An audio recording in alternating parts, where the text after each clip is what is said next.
never imagined a single phone call could change everything. That day, I tried calling my wife several times. She didn't answer.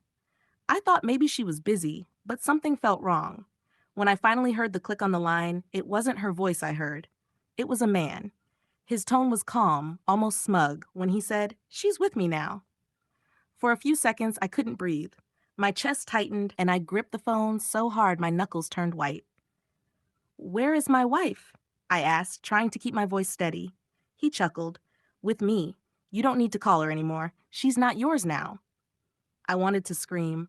I wanted to find him and tear everything apart, but instead, I took a slow breath and forced myself to stay calm.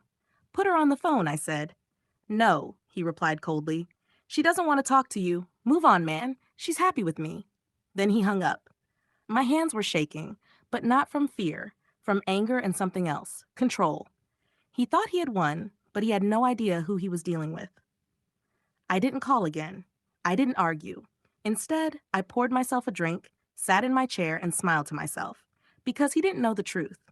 Everything my wife had, the luxury car she drove, the house she lived in, the business she claimed as ours, it was all under my name.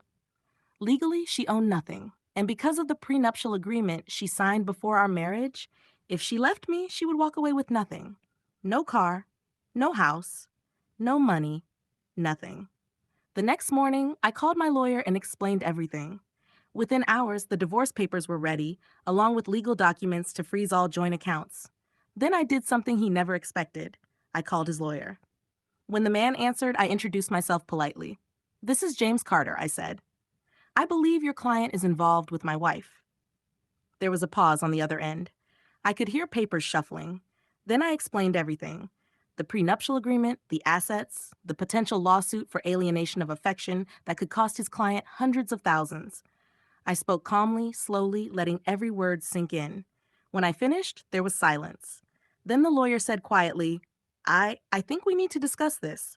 "Please do," I replied. "But make sure your client understands the consequences." Then I hung up. A few hours later, my phone rang.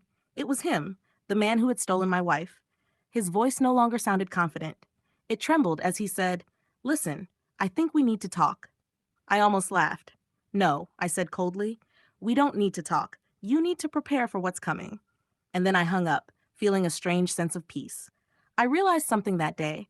Sometimes revenge isn't loud. It's silent. It's letting the law, the truth, and their own stupidity destroy them. Do you want me to make this story even longer with more conversations between the wife and husband? Maybe adding a scene where she comes back begging? Or keep it as a powerful ending like this?